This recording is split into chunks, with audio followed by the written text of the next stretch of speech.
요양원에 처박아야 할 할망구가 뭘 안다고 나대? 부산항 웨딩홀 150명의 하객이 보는 앞에서 며느리 나리가 시어머니 얼굴에 레드와인을 부었습니다. 늙은이들은 요양원이나 가 계시라고요. 하객들은 숨을 죽였고 신랑은 얼어붙었어요. 그런데 와인에 젖은 72살 시어머니가 마이크를 집어들었습니다. 6개월이었어. 내가 날 무시한 게. 그 순간 무대 뒤 스크린이 켜졌습니다. 며느리의 욕설, 위조 서류, 5천만 원 사기까지 모든 증거가 공개됐어요. 얘야, 그 와인 한 잔이 내 인생에서 제일 비쌀 거다. 이야기 시작 전 무료로 하실 수 있는 구독과 좋아요 눌러주시면 앞으로 올라오는 이야기들을 놓치지 않고 들으실 수 있습니다. 무료인 구독과 좋아요 눌러주시면 큰 복이 함께 하실 거예요. 항상 건강하시고 행복하세요. 사연 시작합니다. 저는 72살의 이선옥입니다. 오늘 제 인생에서 가장 기억에 남을 날을 이야기하려 합니다. 그건 바로 제 아들의 결혼식 날이었습니다. 부산항이 내려다 보이는 웨딩홀이었어요. 천장에 달린 샹들리에가 하얀 빛을 쏟아내고 있었고 150명이 넘는 하객들이 자리를 가득 채우고 있었습니다. 무대 위에는 새하얀 웨딩드레스를 입은 며느리 나리가 서 있었어요. 21개의 다이아몬드가 박힌 티아라를 쓰고 1,000만 원이 넘는다는 드레스를 입은 그녀는 정말 아름다웠습니다. 그 옆에는 턱시도를 차려입은 제 아들 재훈이가 서 있었죠. 하지만 저는 객석 맨 뒤 구석에 홀로 앉아 있었습니다. 낡은 한복을 입고 주름이 깊게 패인 얼굴로요. 주변 하객들이 수군거리는 소리가 들렸어요. 저 할머니가 신랑 어머니래. 왜 저렇게 구석에 앉아 계시지? 제 손끝이 차갑게 식어갔습니다. 가슴속에선 뭔가가 뜨겁게 타올랐지만요. 식이 한창 진행되고 있었습니다. 주례사도 끝나고 성혼 선언도 끝났어요. 그때 며느리가 사회자에게서 마이크를 받아들었습니다. 환하게 웃으며 하객들에게 인사를 했죠. 그러더니 갑자기 저를 가리키는 겁니다. 어머님, 이리 나오세요. 모두가 기다리고 계세요. 목소리는 달콤했지만 눈빛은 차가웠어요. 주변 하객들이 박수를 치기 시작했습니다. 저는 일어설 수밖에 없었어요. 떨리는 다리로 통로를 걸어 무대로 올라갔습니다. 하객들의 시선이 제 온몸을 훑고 지나갔어요. 저 한복 좀 봐. 30년은 된 것 같은데. 웨딩홀에 저런 옷을 입고 오다니. 속삭임이 귓가를 파고들었습니다. 무대에 오르자 며느리가 제 앞으로 다가왔어요. 그녀의 손에는 레드와인이 가득 담긴 잔이 들려 있었습니다. 번쩍이는 크리스털 잔이었죠. 며느리가 제 귀에 대고 속삭였습니다. 어머니, 정신이 없으시죠? 이러니까 요양원 가셔야 한다니까요. 그 순간이었습니다. 며느리가 와인 잔을 천천히 기울였어요. 붉은 액체가 제 얼굴 위로 쏟아졌습니다. 차가운 와인이 이마를 타고 뺨을 적시고 턱 끝에서 뚝뚝 떨어졌어요. 한복깃이 순식간에 붉게 물들었습니다. 객석이 술렁이기 시작했어요. 누군가 비명을 질렀습니다. 하지만 며느리는 여전히 웃고 있었어요. 그녀가 큰 소리로 말했습니다. 어머니들은 요양원이나 가 계시라고요. 이제 세상은 젊은 사람들 거예요. 그 목소리가 스피커를 타고 홀 전체에 울려 퍼졌습니다. 하객들이 웅성거렸어요. 누군가는 휴대폰을 꺼내 들었습니다. 저는 천천히 눈을 떴습니다. 와인이 속눈썹을 타고 흘러내렸지만 전 냅킨으로 닦지 않았어요. 대신 무대 옆에 놓인 마이크를 집어들었습니다. 손이 떨리지 않았어요. 오히려 이상할 만큼 차분했습니다. 조명이 저를 비췄습니다. 하객들이 숨을 죽였어요. 저는 마이크에 대고 조용히 말했습니다. 6개월이었습니다. 이 모든 게 시작된 게요. 그 순간 무대 뒤 대형 스크린이 켜졌습니다. 영상이 재생되기 시작했어요. CCTV에 찍힌 며느리의 폭언 장면이었습니다. 저 할망구 요양원에 처박아야 해. 며느리의 목소리가 홀 안을 가득 채웠어요. 화면이 바뀌었습니다. 위조된 서류들이 하나하나 나타났어요. 유언장, 대출 신청서, 세입자 협박 문자, 모든 증거가 스크린 위에 펼쳐졌습니다. 며느리의 얼굴이 하얗게 질렸어요. 아들은 무대 위에서 얼어붙어 있었습니다. 하객들이 웅성거리기 시작했어요. 저게 뭐야? 세상에 시어머니한테 저런 짓을? 저는 마이크를 천천히 내려놓았습니다. 와인이 여전히 얼굴을 타고 흘러내렸지만 이상하게 개운했어요. 마치 더러운 것들이 다 씻겨 내려가는 느낌이었습니다. 웨딩홀 밖에서 사이렌 소리가 들려왔어요. 경찰차가 도착한 겁니다. 파란 경광등이 유리창을 통해 홀 안을 비췄습니다. 이제부터 제 이야기를 들려드리려 합니다. 어떻게 72살의 할머니가 이 자리까지 오게 됐는지요. 그 와인 한 잔이 어떻게 제 인생을 바꿔놨는지 말입니다. 나리의 SNS 게시물을 본 다음 날 새벽이었습니다. 자갈치 시장은 새벽 5시면 깨어나요. 저도 언제나처럼 일찍 일어나 시장으로 향했습니다. 골목을 걷는데 수산물 경매장에서 고함 소리가 들렸어요. 5만 원, 5만 원의 낙찰. 아주머니들이 좌판을 펼치고 아저씨들이 얼음을 나르고 있었습니다. 짠 바닷물 냄새가 코끝을 스쳤어요. 복심 언니의 반찬 가게로 향했습니다. 언니는 벌써 가게 문을 열고 김치를 담고 있었어요. 저를 보자 손을 흔들었죠.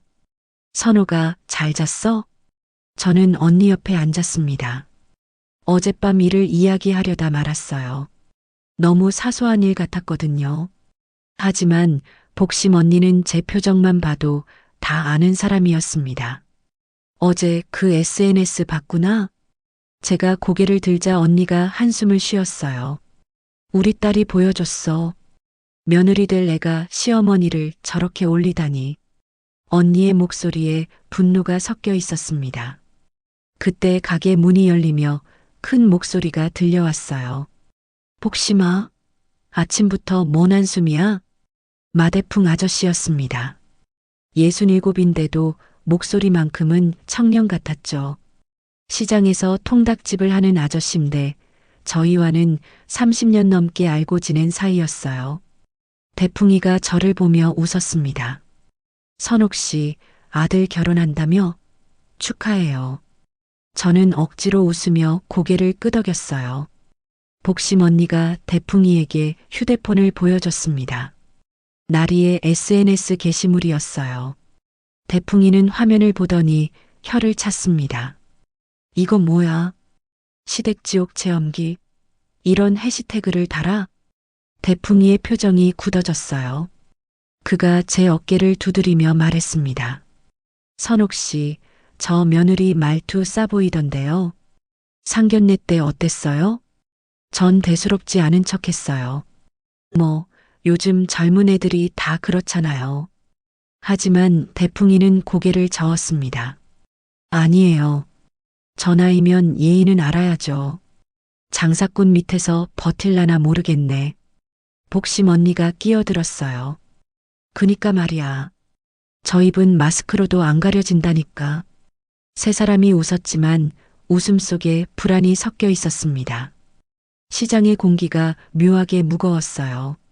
오전 10시쯤 저는 제가 소유한 상가 건물로 갔습니다.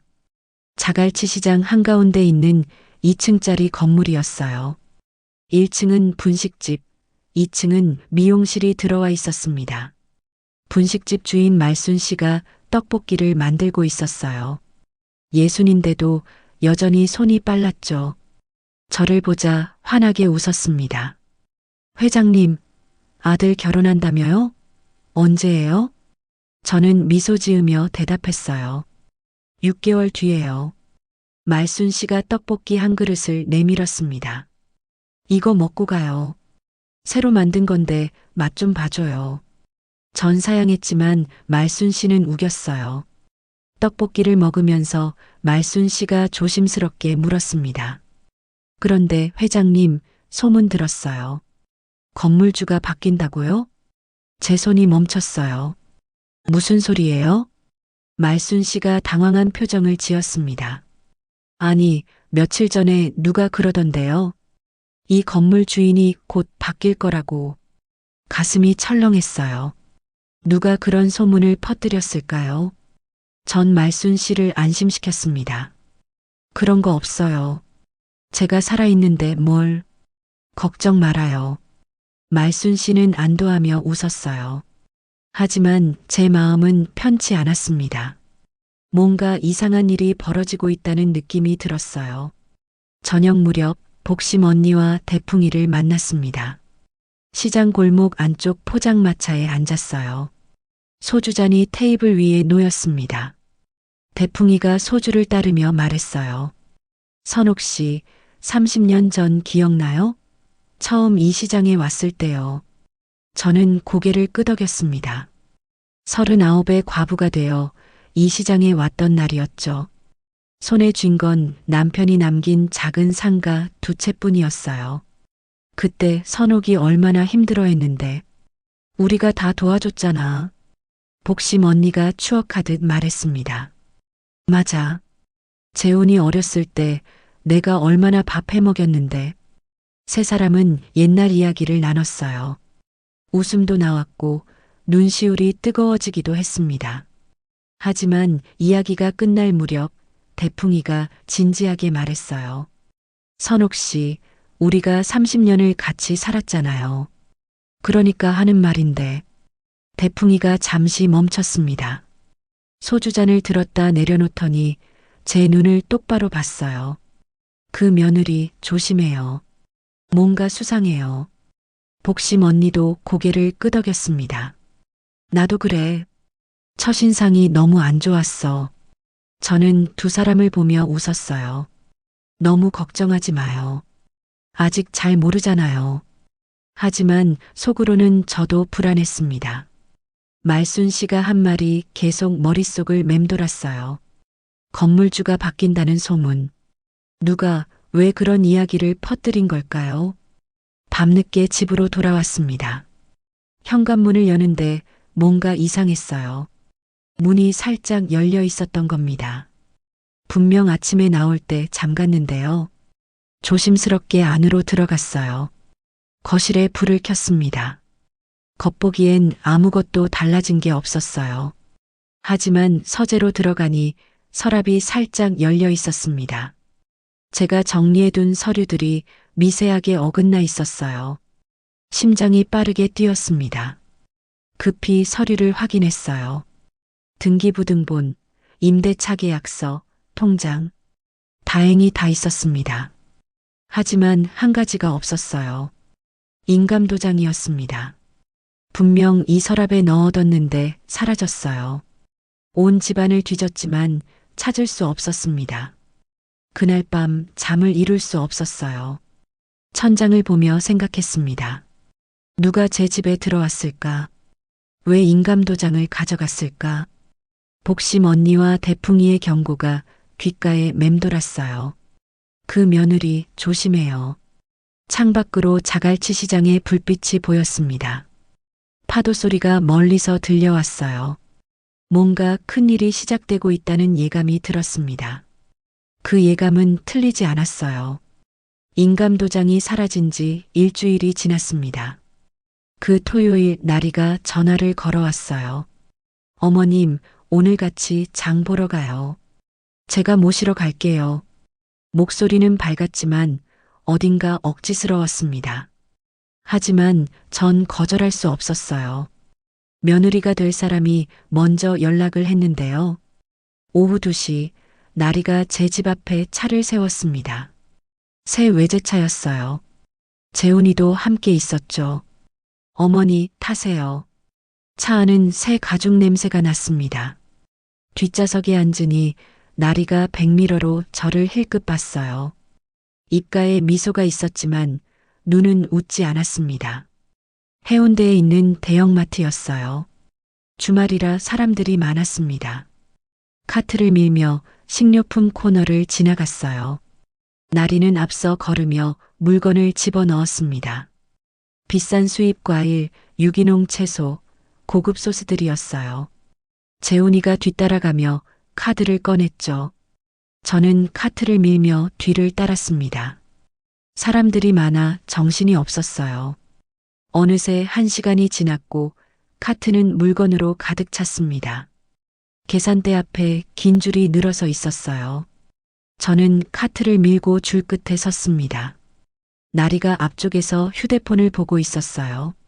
잠시 후 나리가 뒤돌아봤습니다. 그러더니 황급히 저에게 다가왔어요. 표정이 굳어 있었습니다. 어머니, 왜 여기 계세요? 전 고개를 갸웃했어요. 여기 계산대 아니에요? 나리가 한숨을 쉬며 저 멀리를 가리켰습니다. 저기요. 저기가 계산대예요. 여긴 반품 코너라고요. 주변 사람들이 쳐다보기 시작했어요. 제 얼굴이 화끈거렸습니다. 나리의 목소리가 점점 커졌어요. 어머니, 정신이 없으시네요. 이러니까 병원에서 검사 받으라고 했잖아요. 그 순간 주변이 조용해졌습니다. 사람들의 시선이 저에게 쏠렸어요. 누군가 속삭이는 소리가 들렸습니다. 저 할머니 치매신가 봐. 제 가슴이 무너져 내렸어요. 손이 떨렸습니다. 입술을 깨물었지만 아무 말도 나오지 않았어요.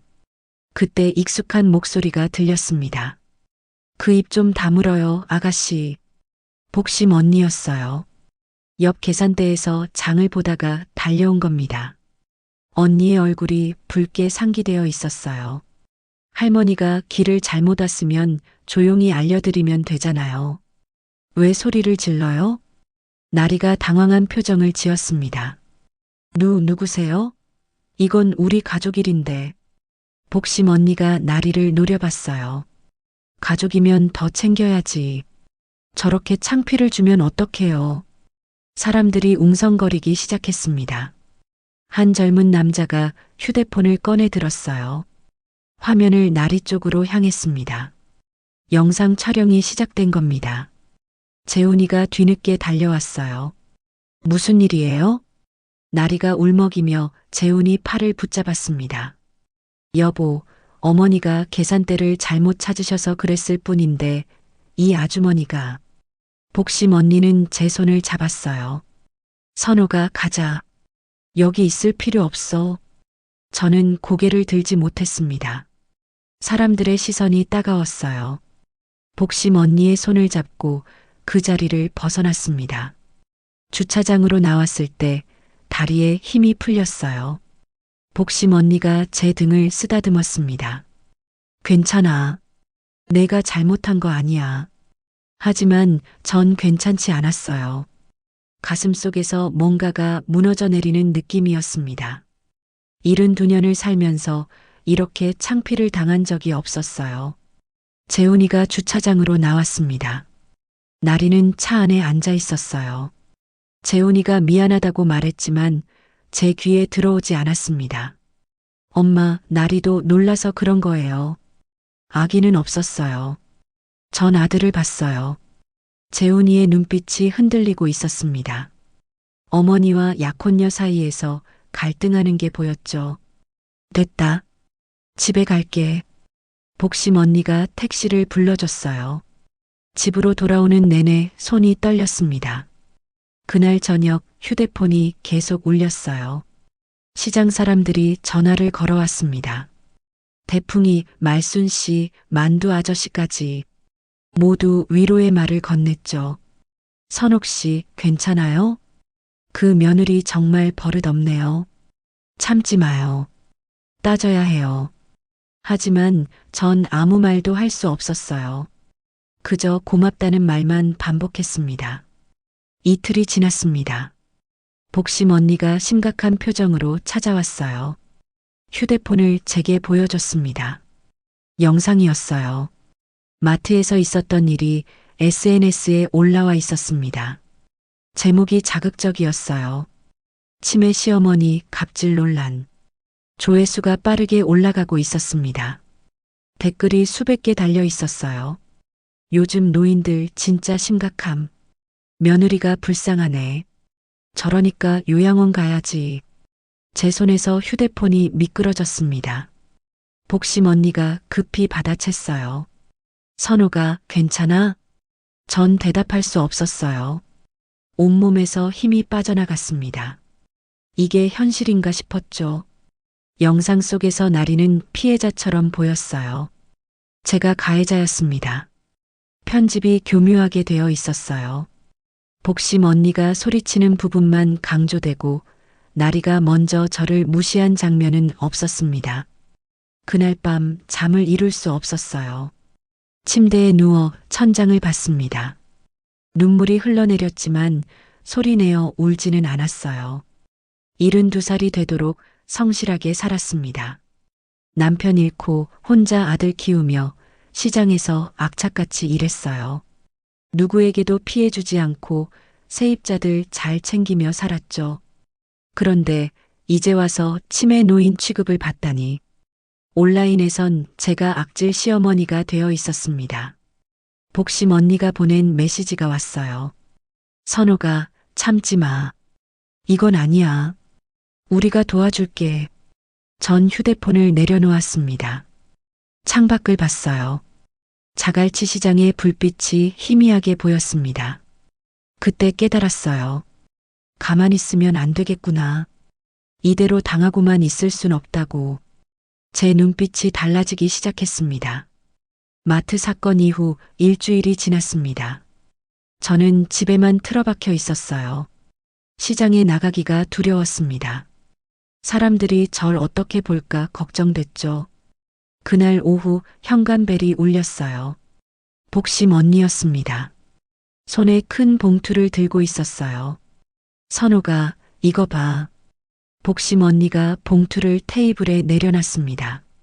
서류가 들어 있었어요. 요양원 입소 계약서였습니다. 어디서 났어요, 이게? 복심 언니가 심각한 표정으로 말했어요. 어제 내 집 우편함에서 봤어. 내가 먼저 발견해서 다행이지. 저는 서류를 집어들었습니다. 손이 미세하게 떨렸어요.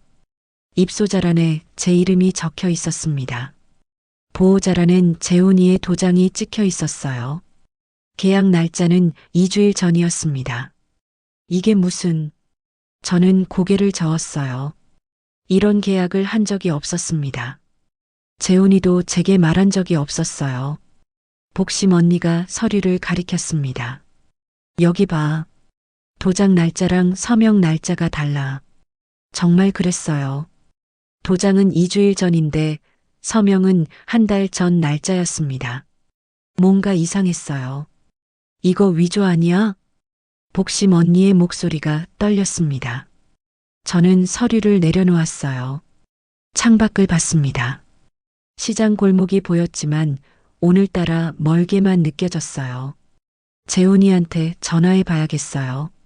하지만 전화를 걸 용기가 나지 않았습니다. 아들을 믿고 싶었거든요.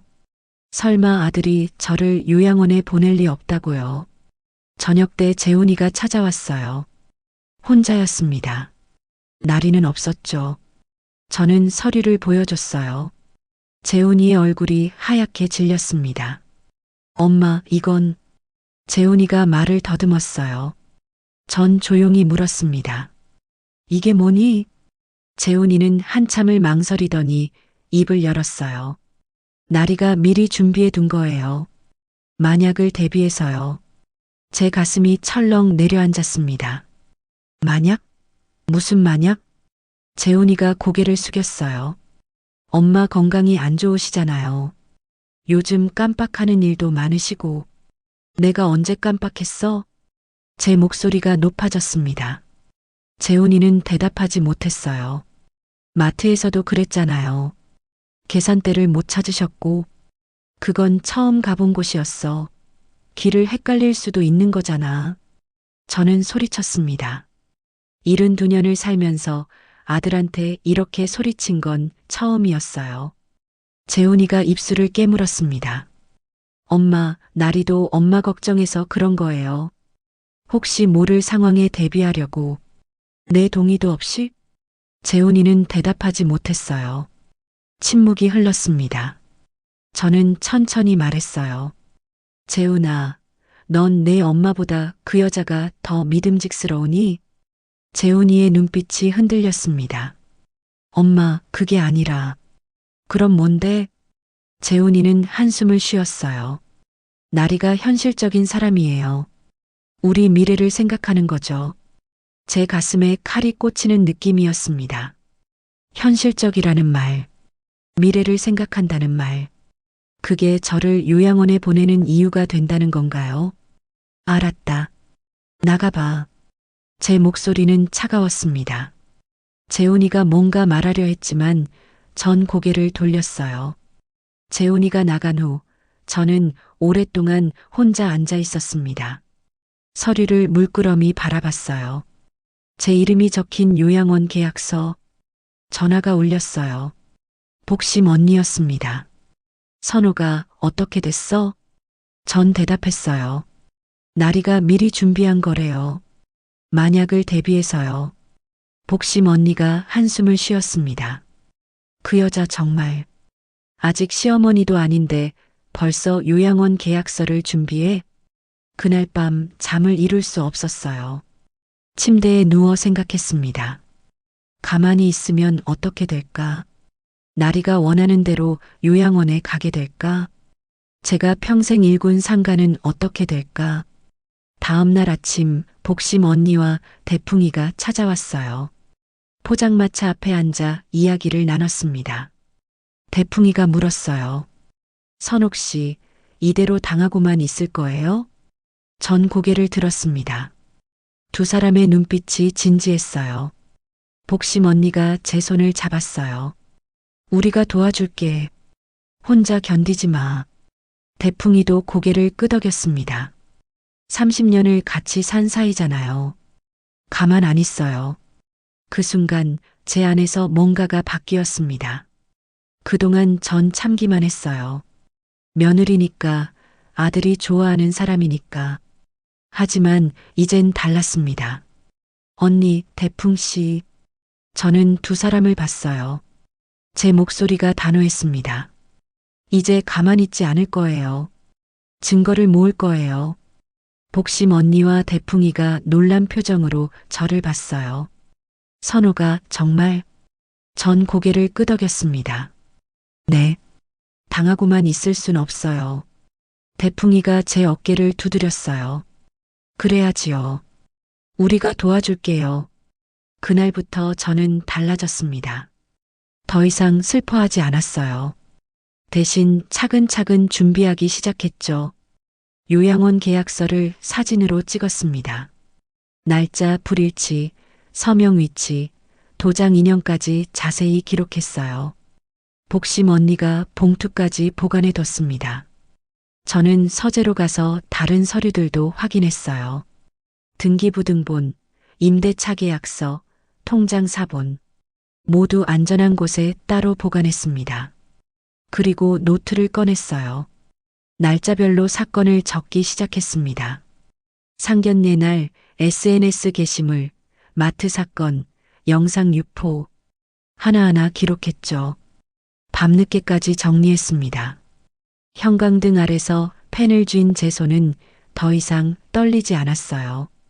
창밖으로 자갈치 시장의 불빛이 보였습니다. 바다 위로 달빛이 반짝였어요. 복심 언니가 보낸 메시지가 왔습니다. 선호가 잘 자.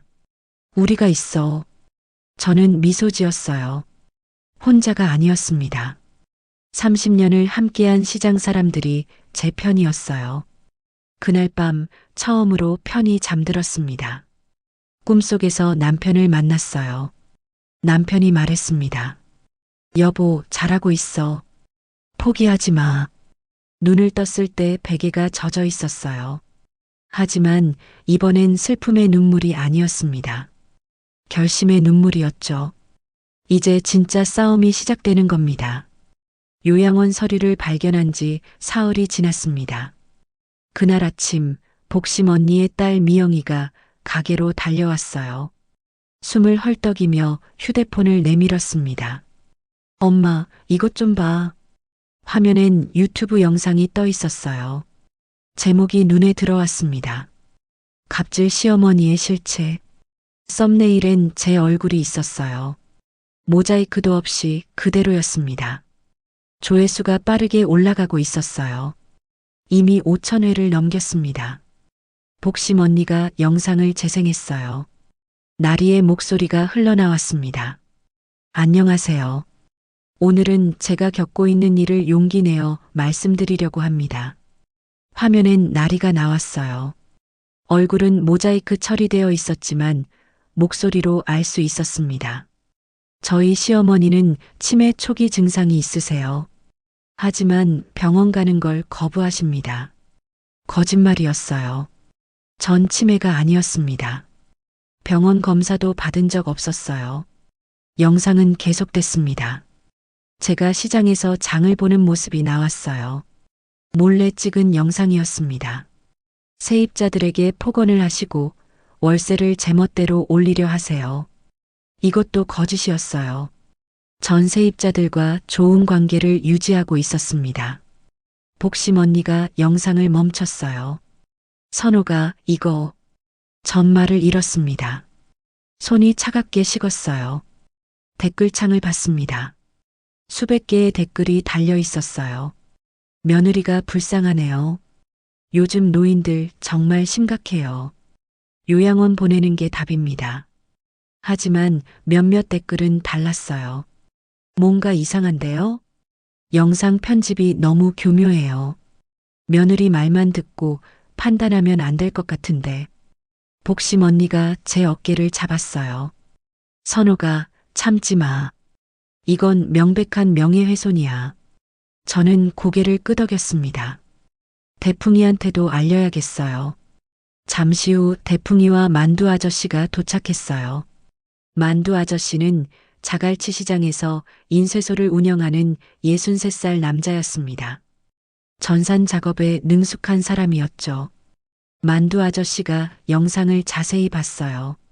화면을 멈췄다 재생하기를 반복했습니다. 여기 봐요. 만두 아저씨가 화면을 가리켰어요. 영상 중간 부분이었습니다. 편집이 이어지지 않아요. 여기 컷이 있어요.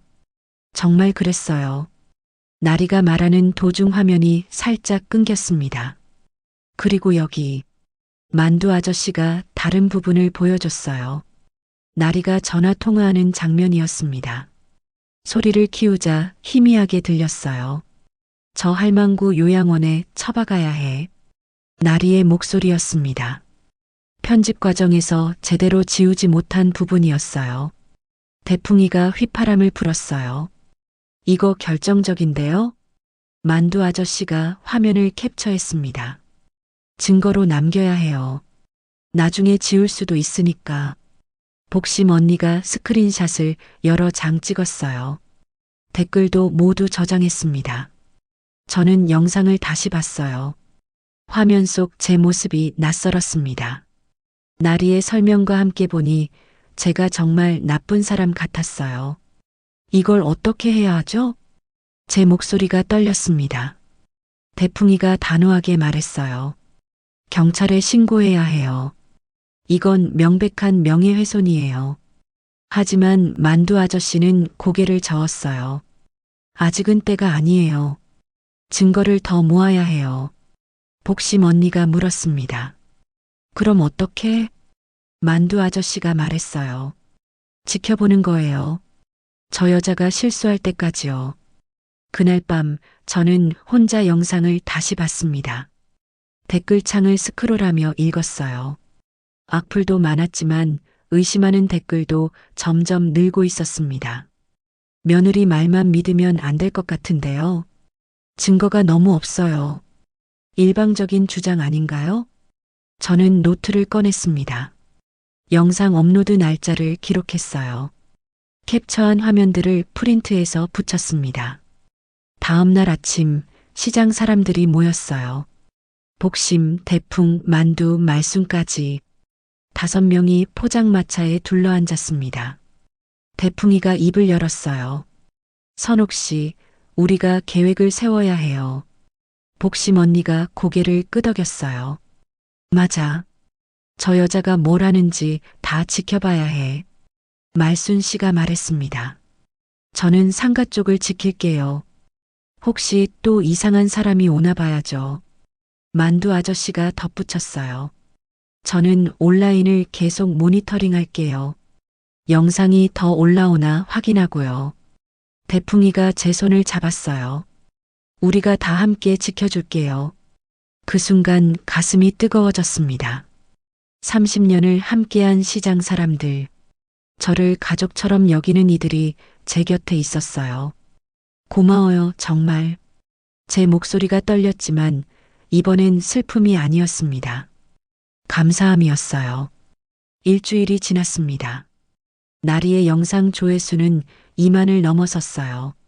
하지만 댓글창 분위기가 조금씩 바뀌고 있었습니다. 뭔가 이상해요. 증거가 너무 없어요. 며느리가 일방적으로 주장만 하네요. 편집이 너무 교묘한데요. 그리고 결정적으로 나리의 실수를 발견한 댓글이 올라왔어요. 중간에 욕하는 거 안 지워졌네요. 할망구 요양원 처박는다고 하는 거 들렸어요. 그 댓글에 수십 개의 답글이 달렸습니다. 진짜네요. 며느리가 진짜 가해자 아니에요? 이거 완전 반전인데요? 복심 언니가 제게 전화를 걸어왔어요. 선호가 봤어? 분위기가 바뀌고 있어. 저는 화면을 보며 조용히 웃었습니다. 거짓말은 오래가지 못하는 법이에요. 나리는 스스로 무덤을 파고 있었습니다. 그날 밤 저는 창밖을 봤어요. 자갈치 시장의 불빛이 반짝이고 있었습니다. 바다 위로 달빛이 길게 늘어져 있었어요. 이제 본격적인 싸움이 시작되는 겁니다. 더 이상 방어만 하지 않을 거예요. 반격할 준비가 되어 있었습니다. 유튜브 영상이 올라온 지 일주일째 되던 날이었습니다. 저는 시장에서 장을 보다가 갑자기 어지러움을 느꼈어요. 눈앞이 하얗게 변했습니다. 선옥 언니, 복심 언니의 목소리가 멀리서 들렸어요. 그리고 전 바닥에 쓰러졌습니다. 눈을 떴을 때 천장이 보였어요. 하얀 천장, 형광등, 링거 소리. 병원이었습니다. 선호가 정신 차렸어? 복심 언니가 침대 옆에 앉아 있었어요. 대풍이도 옆에 서 있었습니다. 두 사람의 얼굴에 걱정이 가득했어요. 여기가. 제 목소리가 잠겨 있었습니다. 복심 언니가 물을 따라줬어요. 부산대학교 병원이야. 응급실로 실려왔어. 의사가 들어왔습니다. 젊은 여자 의사였어요. 이선옥 씨, 과로와 스트레스성 쇼크입니다. 무리하셨죠?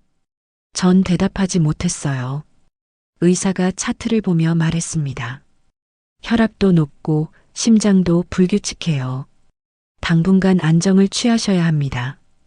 의사가 나가고 복심 언니가 제 손을 잡았어요. 선우가 너무 무리했어. 밤새 노트 정리하고 그랬잖아. 그때 병실 문이 열렸습니다. 재훈이었어요. 허겁지겁 달려온 모양이었습니다. 엄마. 재훈이가 제 손을 잡았어요. 그 손이 따뜻했습니다. 왜 이러세요? 제가 얼마나 놀랐는지 아세요? 재훈이의 목소리에 눈물이 섞여 있었어요. 저는 아들을 봤습니다. 재훈이의 눈가가 붉었어요. 미안하다, 재훈아. 무슨 소리예요? 엄마가 왜 미안해요? 재훈이는 제 이마에 손을 얹었어요. 어렸을 때 제가 재훈이한테 했던 것처럼요. 잠시 후 병실 문이 다시 열렸습니다. 날이었어요. 하이힐 소리를 내며 들어왔습니다. 복심 언니와 대풍이의 표정이 굳었어요. 나리는 우릴 보더니 어색하게 웃었습니다. 어머님 괜찮으세요? 목소리는 걱정하는 것 같았지만 눈빛은 차가웠어요. 나리가 가방에서 서류를 꺼냈습니다. 그나저나 어머님, 이거 좀 보세요. 병원비 청구서였어요. 응급실 비용, 입원비, 검사비가 적혀 있었습니다. 제가 일단 카드로 결제했어요. 나중에 갚아주시면 돼요. 복심 언니가 벌떡 일어났어요. 뭐라고요? 나리가 복심 언니를 봤습니다. 아니, 당연히 본인이 내셔야죠. 제가 왜 내요?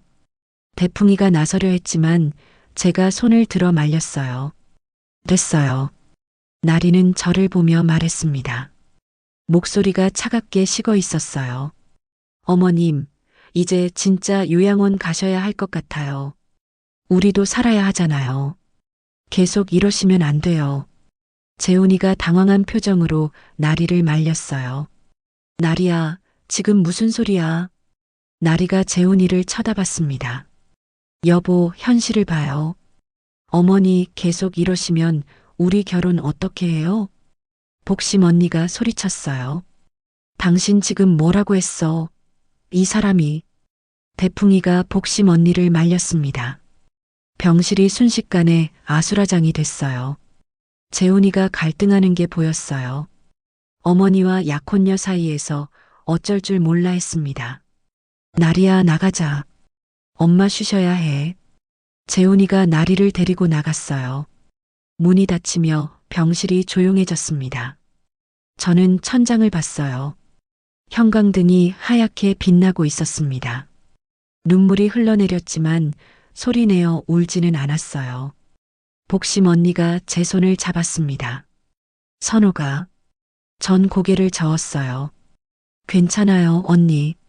하지만 괜찮지 않았어요. 가슴이 너무 아팠습니다. 아들이 나리 편에 선 게 보였거든요. 대풍이가 조용히 말했어요. 선옥 씨, 이제 정말 결정해야 해요. 이대로 당하고만 있을 거예요? 저는 두 사람을 봤습니다. 복심 언니의 눈가에도 눈물이 맺혀 있었어요. 그때 깨달았어요. 이제는 울지 말자고. 증거로 갚자고. 언니, 대풍 씨. 제 목소리가 단호했습니다. 두 사람이 저를 봤어요. 이제 본격적으로 시작할 거예요. 증거를 모으고 기록하고 준비할 거예요. 복심 언니가 놀란 표정으로 물었어요. 선호가 진심이야? 전 고개를 끄덕였습니다. 네. 더 이상 참지 않을 거예요. 대풍이가 제 어깨를 두드렸어요. 그래야죠. 우리가 도와줄게요. 그날 밤 병실은 어두웠어요. 복심 언니와 대풍이는 집으로 돌아갔습니다. 저는 홀로 침대에 누워 창밖을 봤어요. 부산의 야경이 반짝이고 있었습니다. 자갈치 시장 쪽 불빛도 보였어요. 휴대폰에 메시지가 왔습니다. 재훈이었어요. 엄마, 미안해요. 내가 잘못했어요. 전 답장하지 않았어요. 대신 노트를 꺼냈습니다. 병실에서도 기록을 이어갔어요. 오늘 날짜, 병원에서 있었던 일, 나리의 말. 우리도 살아야 하잖아요. 그 말을 정확히 적었습니다. 창밖으로 달빛이 들어왔어요. 저는 주먹을 쥐었습니다. 더 이상 약한 노인이 아니었어요. 복수할 거예요. 정당하게, 법적으로 확실하게.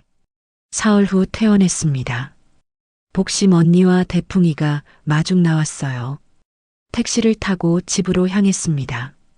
선호가 집 가기 전에 잠깐 시장에 들르자. 복심 언니가 말했어요. 시장에 도착하니 사람들이 모여 있었습니다. 말순 씨, 만두 아저씨, 그리고 다른 상인들까지. 회장님, 말순 씨가 달려왔어요. 괜찮으세요?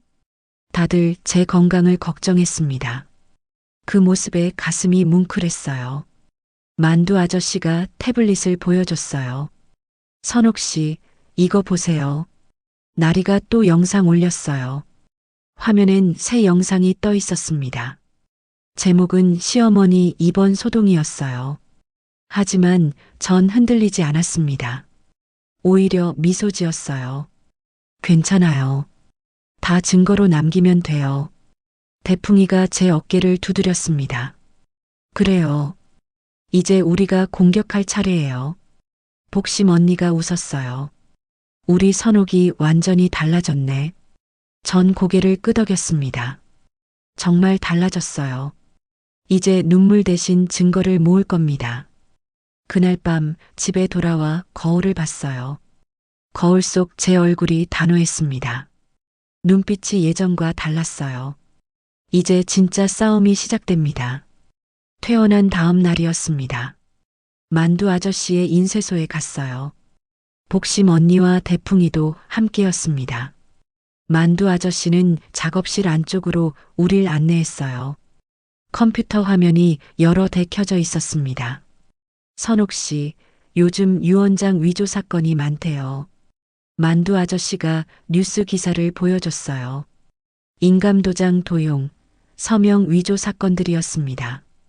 혹시 선옥 씨도? 전 며칠 전 일을 떠올렸어요. 집에 누군가 들어왔던 일, 사라진 인감도장. 제 인감도장이 없어졌어요. 한 달 전쯤요. 복심 언니가 놀라 물었어요. 뭐?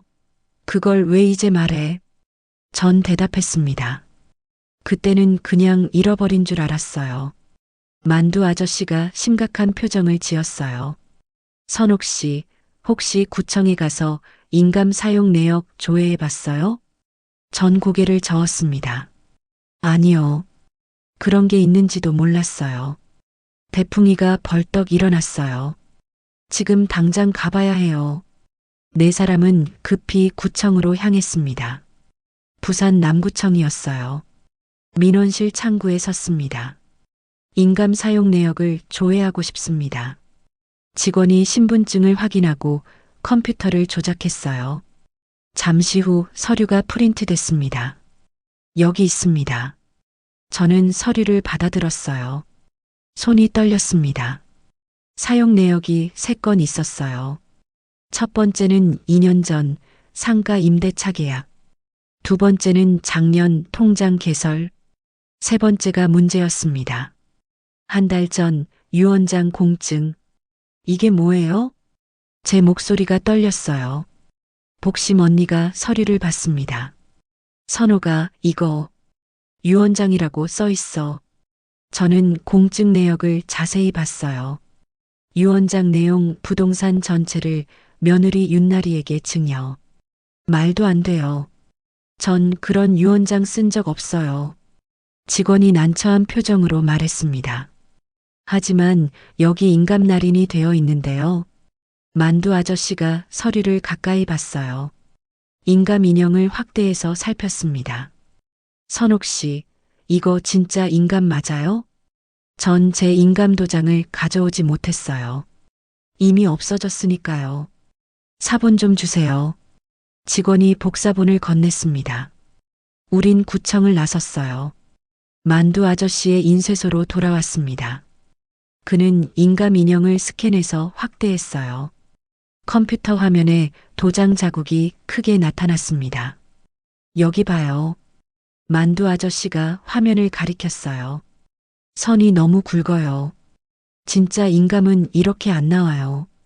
복심 언니가 물었습니다. 그럼 이게 가짜라는 거예요? 만두 아저씨가 고개를 끄덕였어요. 복제 도장이에요. 요즘은 사진만 있으면 만들 수 있거든요. 대풍이가 주먹을 쥐었습니다. 그 여자가 한 거네요. 저는 화면을 봤어요. 제 이름으로 된 유언장. 제 재산을 나리에게 준다는 내용.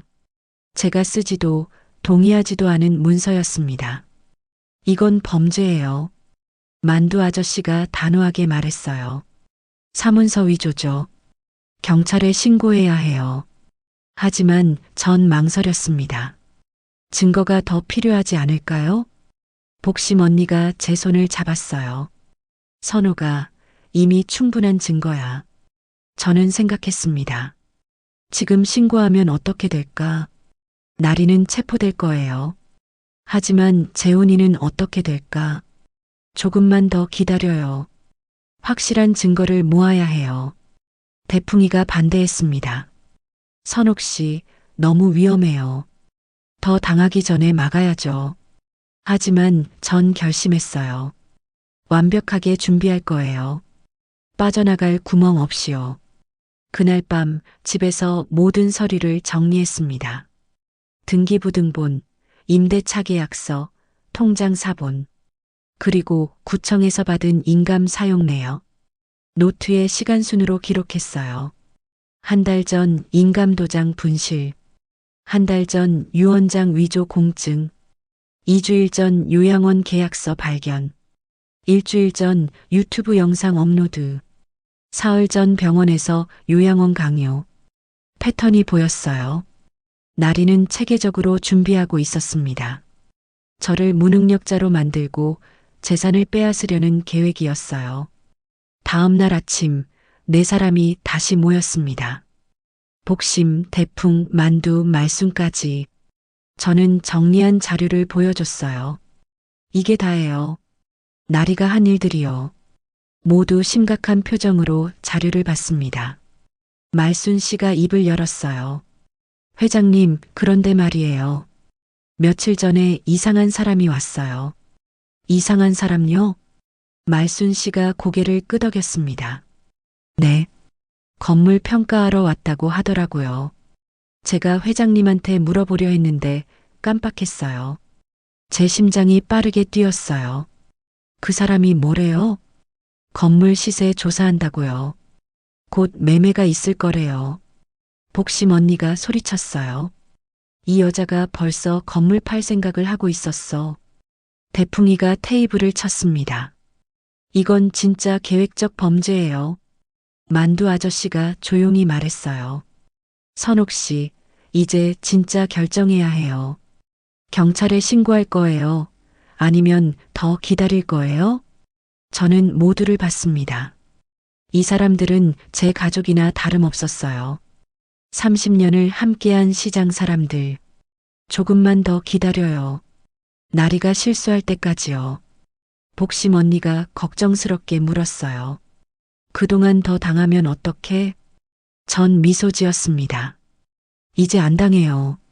준비됐으니까요. 그날 저녁 복심 언니 집에 갔어요. 언니가 저녁을 차려줬습니다. 된장찌개와 김치, 나물이었어요. 선호가, 넌 정말 강해졌어.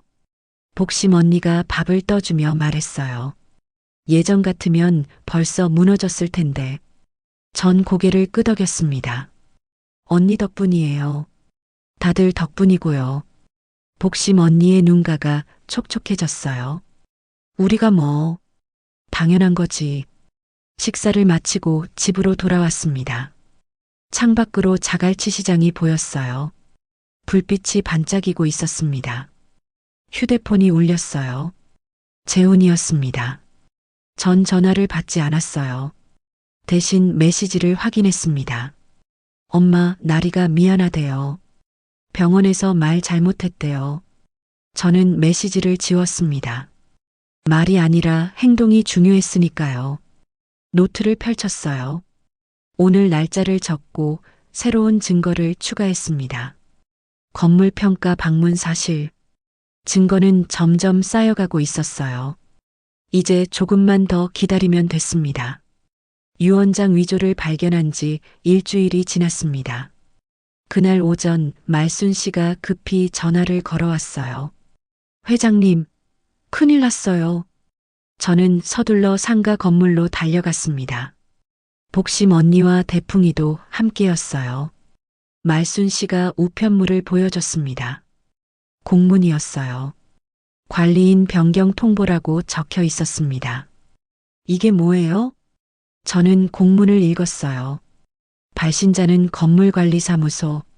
새 관리인으로 윤나리의 이름이 적혀 있었습니다. 가슴이 철렁 내려앉았어요. 제 동의도 없이 이게 무슨. 2층 미용실 주인도 내려왔습니다. 손에 같은 공문을 들고 있었어요.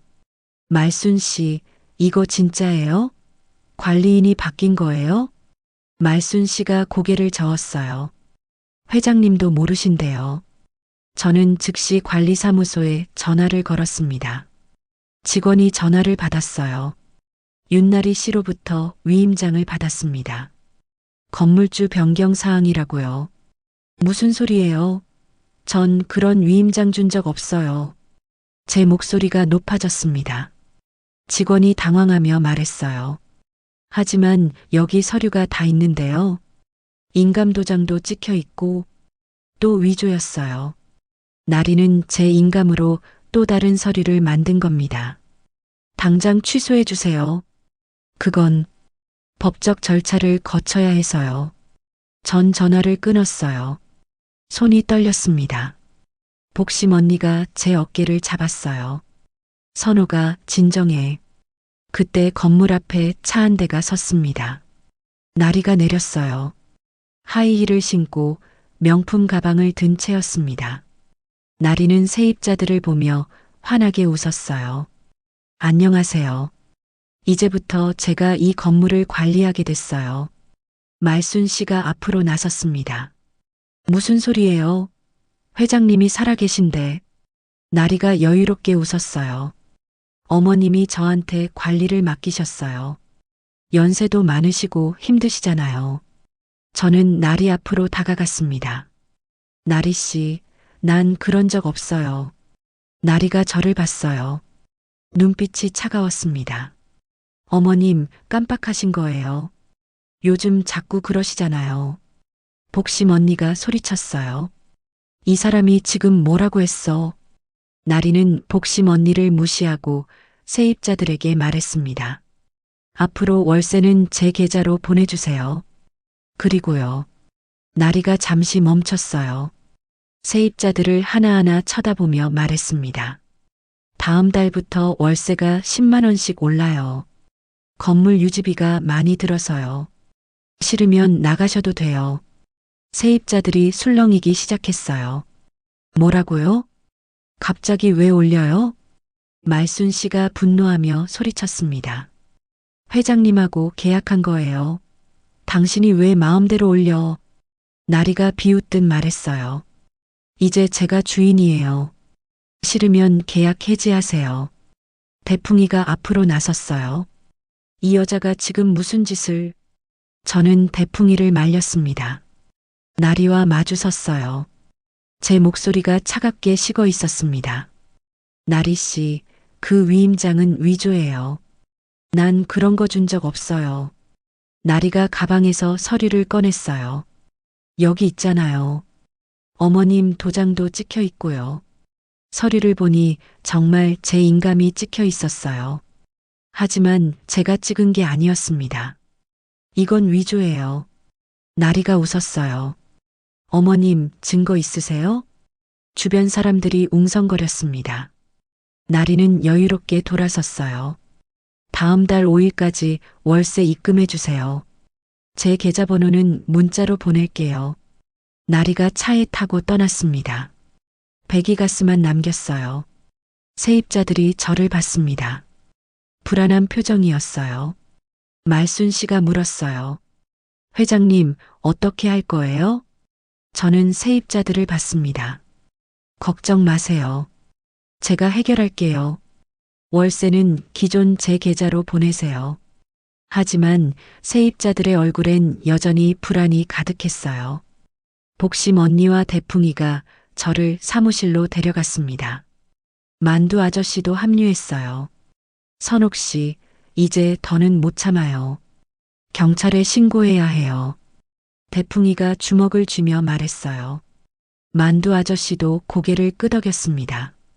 맞아요. 증거는 충분해요. 인감 위조, 유언장 위조, 이제 건물 관리까지요. 하지만 저는 고개를 저었어요. 조금만 더요. 확실하게 끝낼 거예요. 복심 언니가 걱정스럽게 물었습니다. 선호가 그새 세입자들이 다 나가버리면 어떡해? 전 대답했어요. 안 나가요. 세입자들은 저를 믿을 거예요. 그날 저녁 세입자들을 모두 불렀습니다. 말순 씨, 미용실 주인, 그리고 다른 세입자들까지. 여러분, 제가 설명드릴게요. 저는 상황을 차근차근 설명했어요. 나리가 저지른 일들, 위조된 서류들, 그리고 제가 모은 증거들. 곧 다 해결될 거예요. 조금만 믿고 기다려주세요. 말순 씨가 제 손을 잡았어요. 회장님, 저희는 회장님 편이에요. 미용실 주인도 고개를 끄덕였습니다. 30년을 같이 있었는데 당연하죠. 다른 세입자들도 동의했어요. 월세는 회장님 계좌로 보낼게요. 저희가 증인이 되어 드릴게요. 제 가슴이 뜨거워졌습니다. 시장 사람들은 가족이나 다름없었어요. 그날 밤 노트를 펼쳤습니다. 오늘 일을 기록했어요. 관리인 변경 통보, 월세 인상 통보, 세입자 협박. 증거가 계속 쌓이고 있었습니다. 나리는 스스로 무덤을 파고 있었어요. 창밖을 봤습니다. 자갈치 시장의 불빛이 반짝였어요. 바다 위로 달이 떠 있었습니다. 복심 언니에게 메시지를 보냈어요. 언니 고마워요. 다들 고마워요. 답장이 바로 왔습니다. 당연한 거야. 우린 가족이잖아. 저는 미소 지었어요. 혼자가 아니었습니다. 이 싸움에서 이길 수 있을 것 같았어요. 침대에 누워 눈을 감았습니다. 내일은 또 어떤 일이 벌어질까? 하지만 두렵지 않았어요. 준비되어 있었으니까요. 세입자 협박 사건이 있은 지 사흘이 지났습니다. 자갈치 시장 번영회에서 건강 캠페인 행사를 열었어요. 시장 광장에 무대가 설치되고 현수막이 걸렸습니다. 오후 2시 저는 복심 언니, 대풍이와 함께 광장에 갔어요.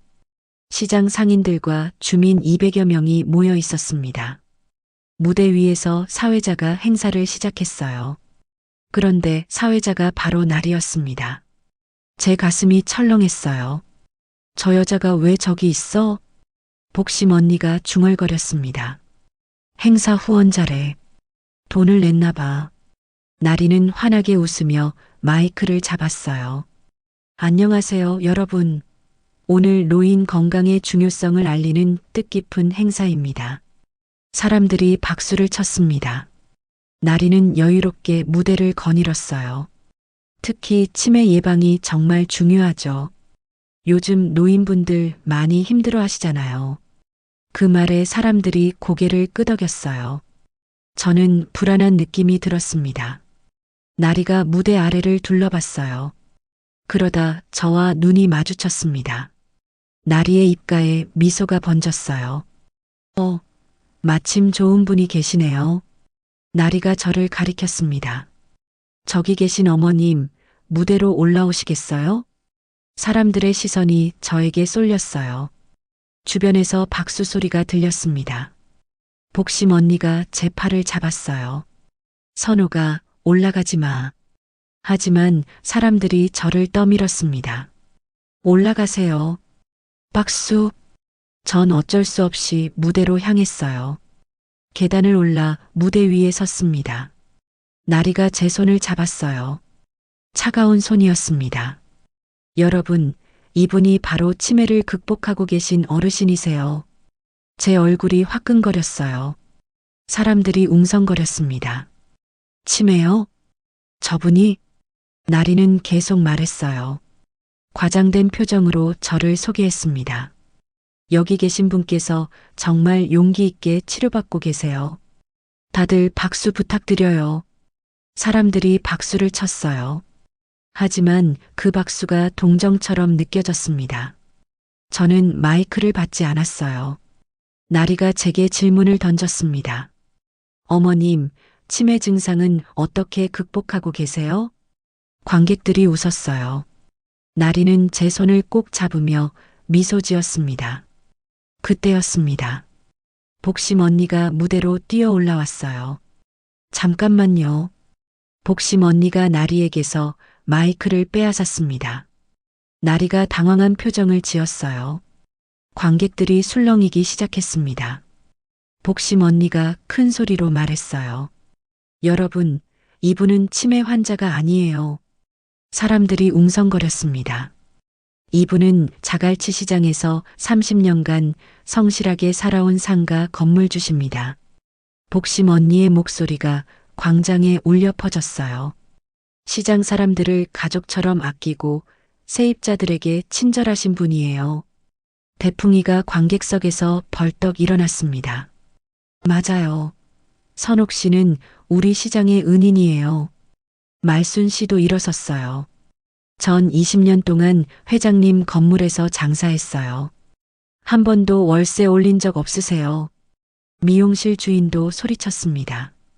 저 여자가 거짓말하고 있어요. 건물 빼앗으려고. 관객들의 표정이 바뀌기 시작했어요. 사람들이 나리를 쳐다봤습니다. 나리의 얼굴이 하얗게 질렸어요. 그녀는 마이크를 되찾으려 했지만 복심 언니가 피했습니다. 이 여자는 시어머니를 치매 환자로 몰아서 요양원에 보내려 해요. 복심 언니가 계속 말했어요. 재산을 빼앗으려고 온갖 거짓말을 하고 있어요. 관객들이 웅성거렸습니다. 진짜예요? 세상에. 나리가 황급히 변명했어요. 아니에요. 저는 어머님을 위해서. 하지만 아무도 듣지 않았습니다. 사람들의 눈빛이 차갑게 변했어요. 대풍이가 무대 위로 올라왔어요. 만두 아저씨도 따라 올라왔습니다. 우리가 증인입니다. 대풍이가 소리쳤어요. 이 여자가 위조서리로 건물을 빼앗으려 했어요.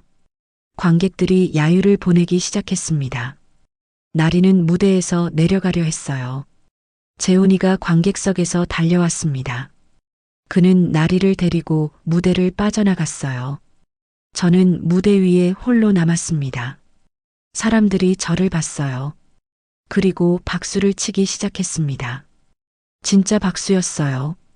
동정이 아니라 응원의 박수였습니다. 복심 언니가 제 손을 잡았어요. 선호가 괜찮아? 전 고개를 끄덕이며 미소 지었어요. 고마워요, 언니. 행사가 끝나고 시장 사람들이 저를 둘러쌌습니다. 복심, 대풍, 만두, 말순, 그리고 다른 상인들까지. 회장님 잘하셨어요. 저 여자 완전 망신당했네요. 이제 다들 진실을 알았어요. 제 가슴이 뜨거웠습니다. 30년을 함께한 사람들. 이들이 제 편이었어요. 대풍이가 제 어깨를 두드렸어요. 선옥 씨, 오늘 작은 승리예요. 복심 언니가 웃었습니다. 이제 회장님이 아니라 영웅이지. 만두 아저씨가 말했어요. 하지만 아직 끝난 게 아니에요. 나리가 가만히 있지 않을 거예요. 저는 고개를 끄덕였습니다. 알아요. 하지만 이제 사람들이 진실을 알았어요. 그날 저녁 집으로 돌아왔습니다. 휴대폰에 메시지가 가득했어요. 시장 사람들의 응원 메시지였습니다. 오늘 멋있었어요. 우리가 함께 할게요. 끝까지 싸워요. 저는 노트를 펼쳤어요. 오늘 일을 기록했습니다. 시장 축제에서 나리의 공개 모욕 시도, 복심 언니의 반격, 시장 공동체의 지지 확인. 작은 승리였지만 의미가 컸어요. 이제 나리는 시장에서 설 자리가 없었습니다. 창밖을 봤어요. 자갈치 시장의 불빛이 따뜻하게 빛나고 있었습니다. 바다에서 바람이 불어왔어요. 휴대폰이 울렸습니다. 재훈이었어요. 전 전화를 받았습니다. 엄마. 재훈이의 목소리가 떨리고 있었어요. 미안해요. 오늘 정말 미안해요. 전 대답했습니다. 재훈아, 아직 늦지 않았어. 내가 선택하면 돼. 재훈이는 한참 침묵했어요. 그리고 전화를 끊었습니다. 저는 창밖을 봤어요. 달이 밝게 빛나고 있었습니다. 진짜 싸움은 이제부터예요. 시장 축제가 있은 지 일주일이 지났습니다. 그날 오후 재훈이가 전화를 걸어왔어요. 엄마, 집에 가도 될까요? 할 말이 있어요. 목소리가 무거웠습니다. 전 집을 정리하고 기다렸어요. 1시간 후 재훈이와 나리가 함께 왔습니다. 둘 다 표정이 심각했어요. 거실 소파에 앉았습니다. 재훈이가 입을 열었어요. 엄마, 나리가 임신했어요. 제 가슴이 철렁했습니다. 손주라니. 오랜만에 듣는 기쁜 소식이어야 했어요. 축하한다. 전 억지로 웃으며 말했습니다. 나리는 미소를 지었지만 눈빛은 차가웠어요. 재훈이가 계속 말했어요. 그래서요, 엄마. 우리가 안정적인 환경이 필요해요. 불길한 예감이 들었습니다. 무슨 뜻이니? 나리가 가방에서 서류를 꺼냈어요. 어머님, 아이를 위해서 상가를 저희한테 증여해 주세요. 제 손이 떨렸습니다. 뭐라고? 재훈이가 난처한 표정으로 말했어요. 엄마, 어차피 나중에 상속될 거잖아요. 지금 주시면 세금도 적게 들고요. 나리가 덧붙였어요. 손주를 위한 거예요. 어머님도 손주 보고 싶으시죠? 제 머릿속이 복잡했습니다. 손주를 미끼로 재산을 요구하다니. 아직 살아있는데 왜 지금 증여를 해야 해? 제 목소리가 떨렸어요. 나리의 얼굴이 굳었습니다. 어머님, 저희도 살아야죠. 아이 키우는데 돈이 얼마나 드는데요? 재훈이가 나리를 말렸어요. 나리야, 그렇게 말하면 안 돼. 하지만 나리는 계속했습니다. 아니면 손주 보지 마세요. 저희끼리 키울게요. 제 가슴에 칼이 꽂히는 느낌이었어요. 재훈이가 어머니와 아내 사이에서 갈등했습니다. 엄마, 나리가 그런 뜻이 아니에요. 전 고개를 저었어요. 됐다. 나가봐라. 재훈이가 뭔가 말하려 했지만 나리가 그를 끌고 나갔습니다. 문이 닫히고 저는 혼자 남았어요. 소파에 주저앉았습니다. 손주. 평생 기다렸던 손주였어요. 하지만 그 손주를 미끼로 재산을 요구하다니. 눈물이 흘러내렸지만 소리내어 울지는 않았어요. 다음 날 아침 휴대폰에 문자가 왔습니다. 은행에서 온 메시지였어요. 대출 실행 안내. 전 당황했습니다. 대출 신청을 한 적이 없는데요. 급히 은행으로 향했어요. 복심 언니와 대풍이에게도 연락했습니다. 은행 창구에 섰습니다. 무슨 대출이에요? 전 신청한 적 없어요. 직원이 컴퓨터를 확인했어요. 고객님 명의로 소액담보대출이 실행됐습니다. 5천만 원이요. 제 머리가 하얗게 변했어요. 언제요? 일주일 전입니다. 시장 축제가 있던 날이었어요. 전 그날 은행에 온 적이 없었습니다. 신청서 좀 보여주세요. 직원이 서류를 출력했어요. 거기엔 제 신분증 사본과 인감증명서가 있었습니다. 하지만 서명이 어색했어요. 제 글씨체가 아니었습니다. 이건 제가 쓴 게 아니에요. 제 목소리가 높아졌습니다. 주변 사람들이 쳐다봤어요. 복심 언니와 대풍이가 도착했습니다. 서류를 함께 봤어요. 대풍이가 소리쳤어요. 이건 명백한 사기예요. 직원이 난처한 표정으로 말했습니다. 하지만 이미 실행된 대출이라 취소가 어렵습니다. 돈은 어디로 갔어요? 출금 계좌는 윤나리 씨 명의입니다.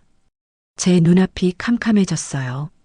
나리가 제 명의로 대출을 받아 자기 통장으로 가져간 겁니다. 은행을 나서며 복심 언니가 제 팔을 잡았어요. 선호가 괜찮아? 전 대답할 수 없었어요. 다리에 힘이 풀렸습니다. 만두 아저씨의 인쇄소로 향했어요. 그는 서류를 자세히 살폈습니다. 인감 인형이 이전 것과 같아요. 복제 도장으로 찍은 거예요. 만두 아저씨가 서류들을 비교했습니다. 유언장 위조, 관리인 변경, 그리고 이번 대출까지 모두 같은 복제 도장으로 찍혀 있었어요. 증거 사진을 찍어요. 만두 아저씨가 고해상도 카메라로 인감 인형을 촬영했습니다. 저는 의자에 앉았어요. 손이 떨렸습니다. 임신 발표로 제 마음을 흔들고 동시에 대출 사기를 저질렀어요. 계획적이고 치밀했습니다. 선옥 씨, 이제 진짜 경찰에 신고해야 해요. 대풍이가 단호하게 말했어요. 하지만 전 망설였습니다. 손주 때문이었어요.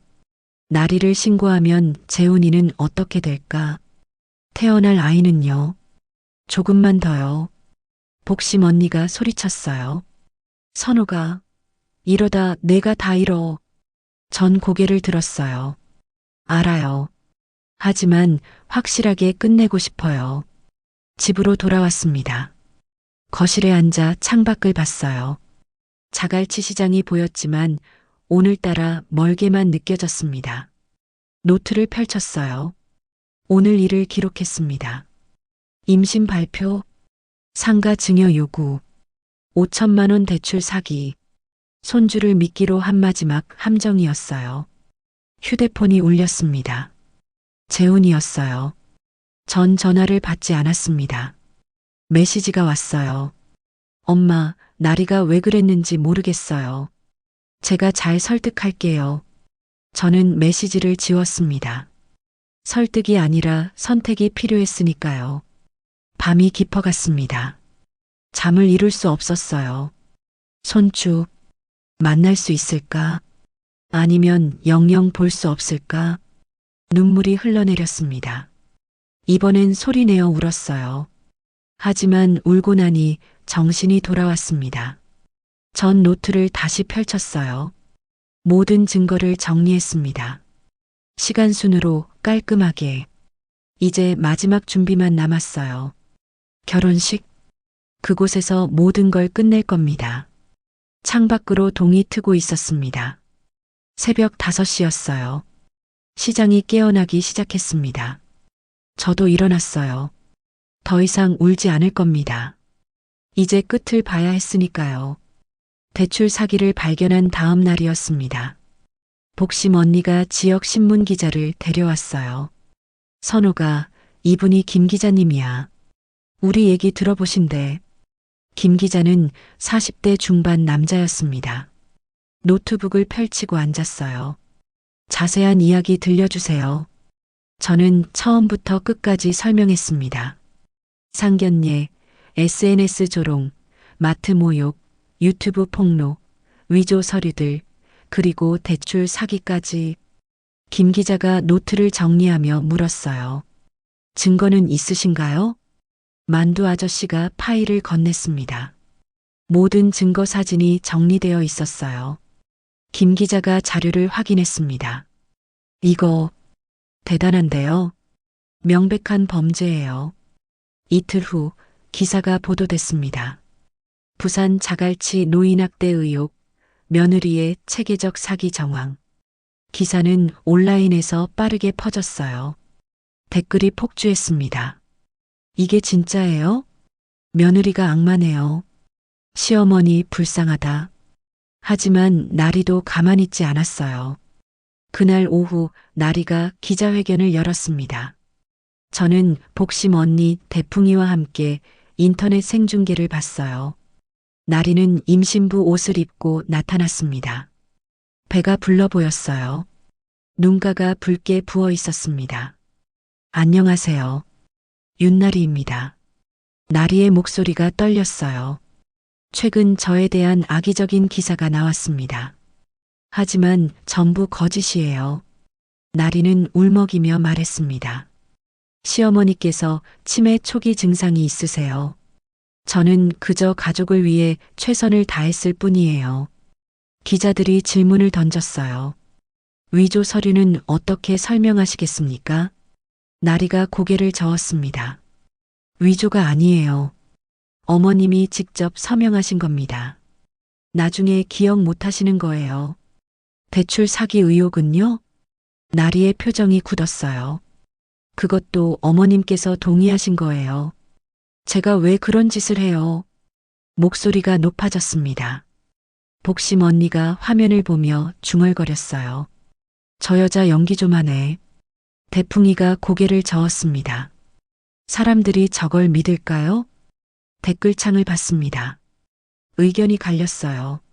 며느리 말도 일리 있는데 임신부가 저렇게까지 거짓말할까? 근데 증거가 너무 많잖아요. 기자회견이 계속됐습니다. 나리는 눈물을 닦으며 말했어요. 저도 임신한 엄마예요. 아이를 위해 안정적인 환경을 만들고 싶었을 뿐이에요. 그때였습니다. 나리의 휴대폰이 울렸어요. 그녀는 휴대폰을 확인했습니다. 마이크를 내려놓고 전화를 받았어요. 하지만 마이크가 완전히 꺼지지 않았습니다. 나리의 목소리가 스피커로 새어나왔어요. 지금 전화하면 어떡해? 나리의 목소리가 달라져 있었습니다. 아까의 울먹임은 사라지고 날카로웠어요. 그 할망구 때문에 미치겠어. 진짜 죽어버렸으면 좋겠다고. 생중계 화면이 흔들렸습니다. 누군가 나리에게 마이크를 가리켰어요. 나리는 그제야 깨달았습니다. 얼굴이 하얗게 질렸어요. 아니 이건. 하지만 이미 늦었어요.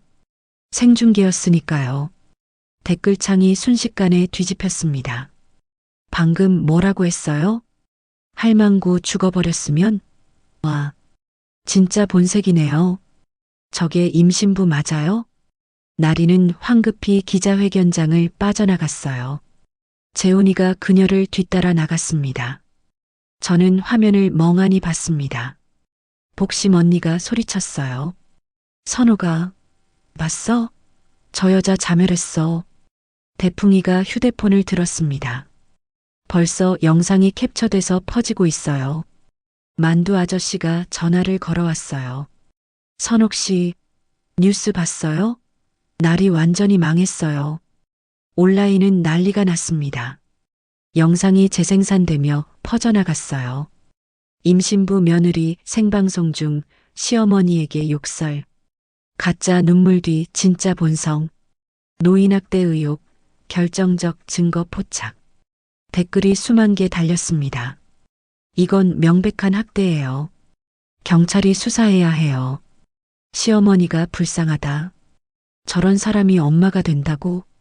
저는 화면을 보며 조용히 웃었습니다.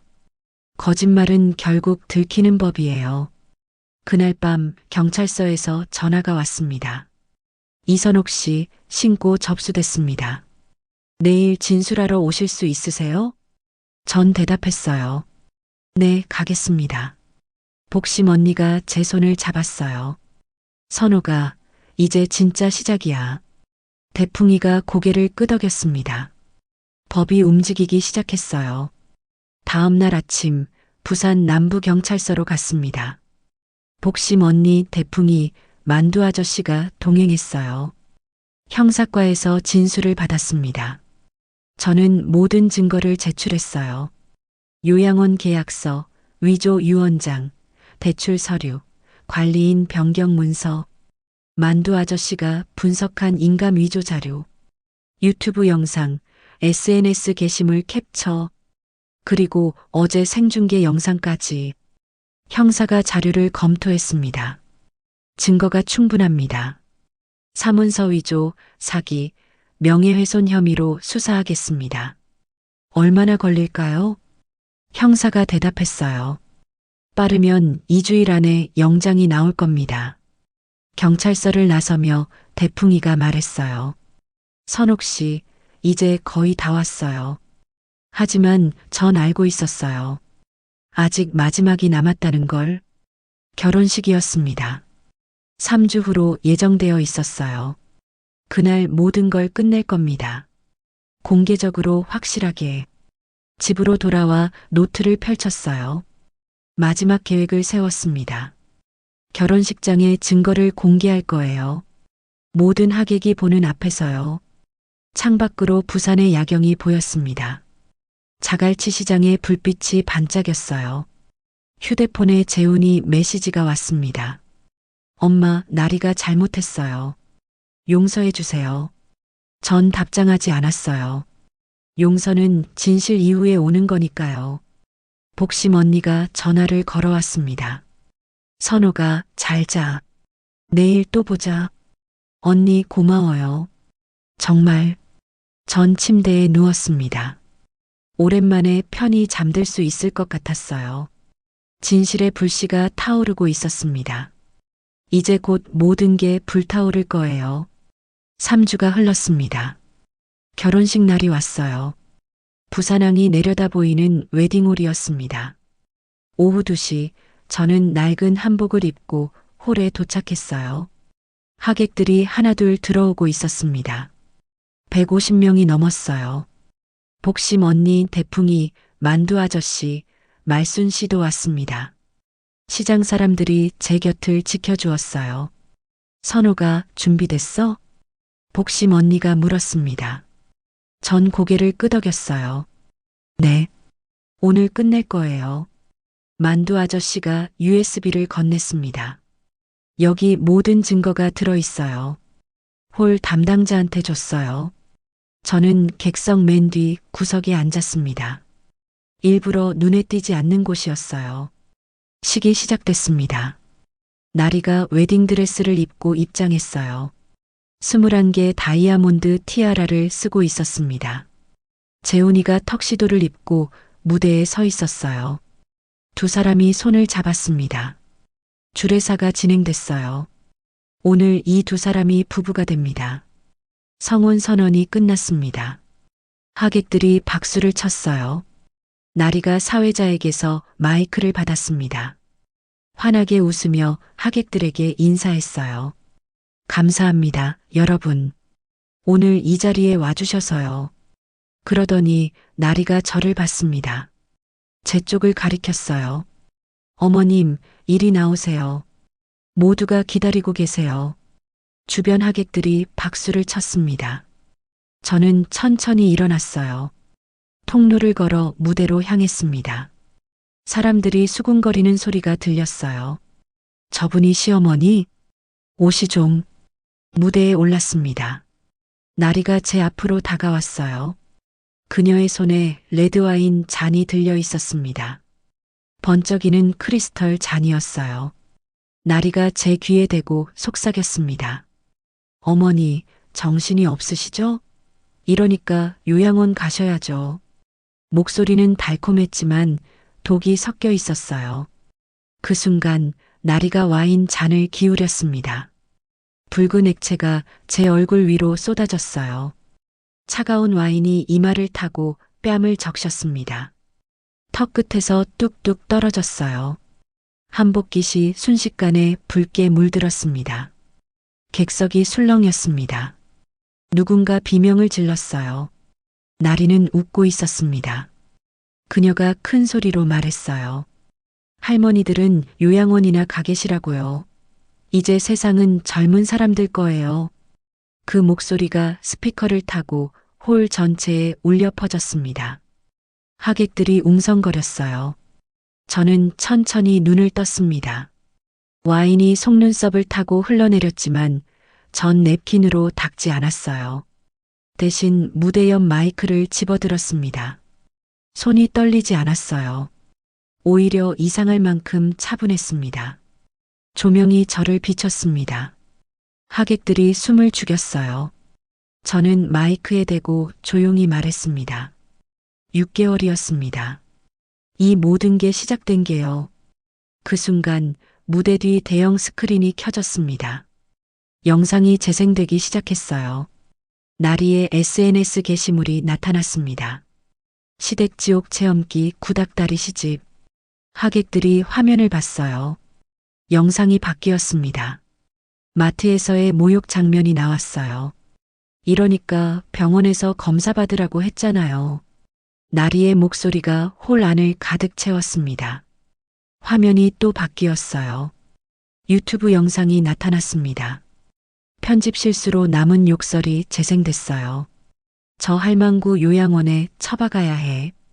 하객들이 술렁이기 시작했습니다. 저게 뭐야? 세상에. 영상은 계속됐습니다. 위조된 유언장이 화면에 나타났어요. 인감 위조 분석 자료가 보였습니다. 대출 서류, 관리인 변경 문서, 모든 증거가 스크린 위에 펼쳐졌습니다. 나리의 얼굴이 하얗게 질렸어요. 이게 아니에요. 하지만 영상은 멈추지 않았습니다. 마지막 장면이 나왔어요. 생방송 중 나리의 실수. 그 할망구 때문에 미치겠어. 진짜 죽어버렸으면 좋겠다고. 하객들이 경악했습니다. 웅성거림이 커졌어요. 저는 마이크를 천천히 내려놓았습니다. 와인이 여전히 얼굴을 타고 흘러내렸지만 이상하게 개운했어요. 복심 언니가 객석에서 일어났습니다. 대풍이도 일어섰어요. 만두 아저씨, 말순 씨, 그리고 시장 사람들이 모두 일어났습니다. 무대 위에서 재훈이가 얼어붙어 있었어요. 나리를 보다가 저를 봤습니다. 엄마. 재훈이의 목소리가 떨렸어요. 나리는 울부짖었습니다. 거짓말이에요. 다 조작이에요. 하지만 아무도 믿지 않았어요. 하객들이 자리에서 일어나기 시작했습니다. 그때 홀 뒤편 문이 열렸습니다. 경찰 4명이 들어왔어요. 파란 제복이 눈에 들어왔습니다. 경찰이 무대로 걸어왔어요. 선임 경찰이 나리를 가리켰습니다. 윤나리 씨죠? 나리가 고개를 끄덕였어요. 손이 떨리고 있었습니다. 경찰이 영장을 제시했어요. 사문서 위조, 사기, 명예훼손 혐의로 체포합니다. 나리가 비명을 질렀습니다. 안 돼요. 아니에요. 그녀는 재훈이에게 매달렸어요. 여보, 도와줘요. 제가 언제 그랬어요. 재훈이는 어쩔 줄 몰라 했습니다. 경찰이 나리에게 수갑을 채웠어요. 동행하시죠. 나리는 웨딩드레스를 입은 채 끌려나갔습니다. 하이힐 소리가 홀 바닥에 울렸어요. 하객들이 통로를 비켰습니다. 카메라 플래시가 터졌어요. 나리가 울부짖으며 끌려나갔습니다. 이건 음모예요. 시어머니가 저를 모함하는 거예요. 하지만 아무도 듣지 않았어요. 재훈이는 무대 위에 무릎을 꿇었습니다. 저를 올려다봤어요. 눈물이 흐르고 있었습니다. 엄마, 죄송해요. 제가 정말 잘못했어요. 저는 재훈이에게 다가갔습니다. 아들의 어깨에 손을 얹었어요. 재훈아. 제 목소리가 부드러웠습니다. 늦었지만 알아서 다행이야. 재훈이가 고개를 숙였어요. 어깨가 떨렸습니다. 저는 재훈이를 일으켜 세웠어요. 아들의 눈을 봤습니다. 이제 내가 선택할 차례야. 하객들이 박수를 보내기 시작했습니다. 시장 사람들이 무대로 올라왔어요. 복심 언니가 저를 안았습니다. 선호가 해냈어. 대풍이가 제 어깨를 두드렸어요. 정말 대단해요. 만두 아저씨와 말순 씨도 웃고 있었어요. 홀 밖에서 경찰차 사이렌이 멀어져 갔습니다. 파란 경광등이 창문에 비쳤다가 사라졌어요. 저는 와인이 묻은 얼굴로 하객들을 봤습니다. 고개를 숙여 인사했어요. 긴 싸움이 끝났습니다. 결혼식장이 텅 비었습니다. 하객들은 모두 떠나갔고 의자만 덩그러니 남아 있었어요. 저는 무대에 앉아 있었습니다. 와인이 마른 한복을 만지작거렸어요. 복심 언니가 물티슈를 건넸습니다. 선호가 얼굴 좀 닦아. 전 고개를 저었어요. 아직은 괜찮아요. 이대로 있고 싶어요. 이 자국이 제가 이긴 증거 같았거든요. 경찰서에서 연락이 왔습니다. 진술을 받고 싶다고 했어요. 이틀 후 저는 부산 남부경찰서에 갔습니다. 복심 언니, 대풍이, 만두 아저씨, 말순 씨가 함께 갔어요. 우리는 모두 증인이었습니다. 조사실에 들어갔어요. 형사 2명이 앉아 있었습니다. 이선옥 씨 앉으세요. 저는 의자에 앉았습니다. 형사가 녹음기를 켰어요. 처음부터 차근차근 말씀해 주세요. 저는 6개월 전 이야기를 시작했습니다. 상견례 날부터 SNS 게시물, 마트 모욕 사건, 요양원 계약서, 유튜브 폭로, 병원 입원, 위조 유언장 대출 사기 세입자 협박까지요. 말하다 보니 목이 메었어요. 하지만 참았습니다. 끝까지 또박또박 말했어요.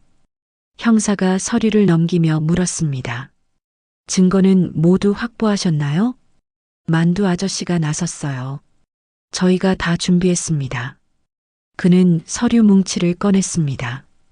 위조 인감 분석 보고서, 은행 대출 서류, CCTV 영상, SNS 캡처, 증인 진술서. 형사가 하나하나 확인했어요. 이 정도면 충분합니다. 확실한 증거네요. 복심 언니가 앞으로 나섰습니다. 저는 모든 과정을 목격했어요. 마트 사건도 제가 봤고요. 대풍이도 말했어요. 세입자들 협박할 때도 제가 있었습니다. 다 녹음했어요. 말순 씨가 손을 들었습니다. 저희 세입자들 진술서도 여기 있어요. 12명이 서명했습니다. 형사가 고개를 끄덕였어요. 피해자분들 협조 덕분에 수사가 빨리 진행될 것 같습니다. 조사가 끝나고 밖으로 나왔습니다.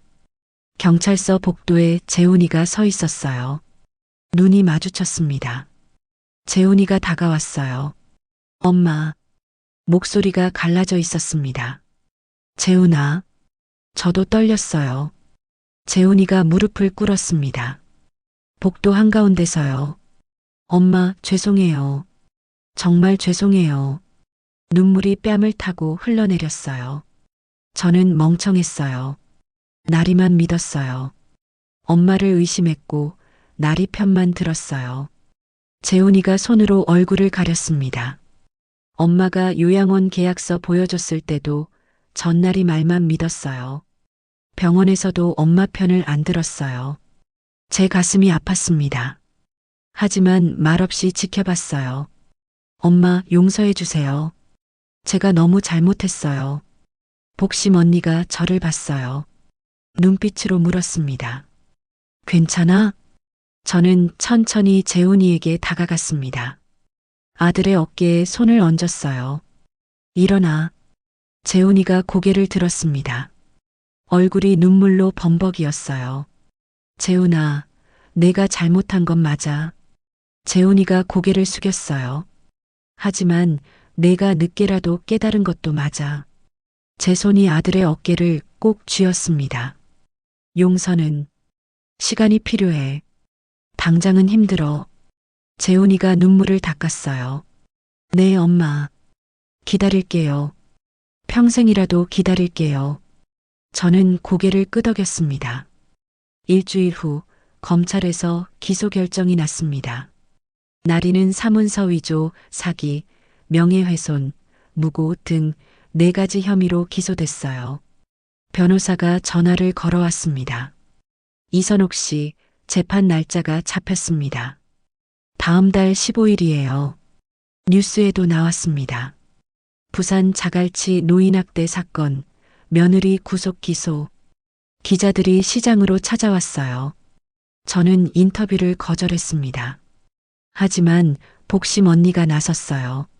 저희 선옥 언니는 30년 동안 이 시장에서 성실하게 살아온 분이에요. 절대 거짓말 안 해요. 대풍이도 카메라 앞에 섰습니다.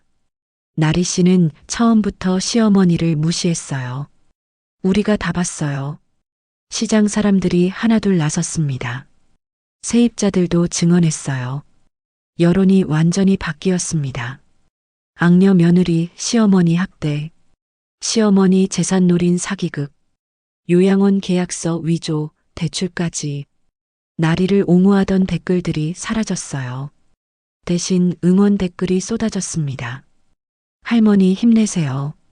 정의가 이겼네요. 제 친구 어머니 생각나서 눈물 났어요. 한 달이 흘렀습니다. 재판 날이었어요. 저는 법정에 섰습니다. 나리도 건너편에 앉아 있었어요. 죄수복을 입고 머리를 풀어 헤친 채였습니다. 예전의 화려한 모습은 어디에도 없었어요. 재판장이 입장했습니다. 피고인 일어서세요. 나리가 일어섰어요. 손이 떨리고 있었습니다. 판사가 서류를 넘기며 말했어요. 피고인 윤나리는 시어머니 이선옥 씨에 대한 사문서 위조, 사기, 명예훼손 등의 혐의가 인정됩니다.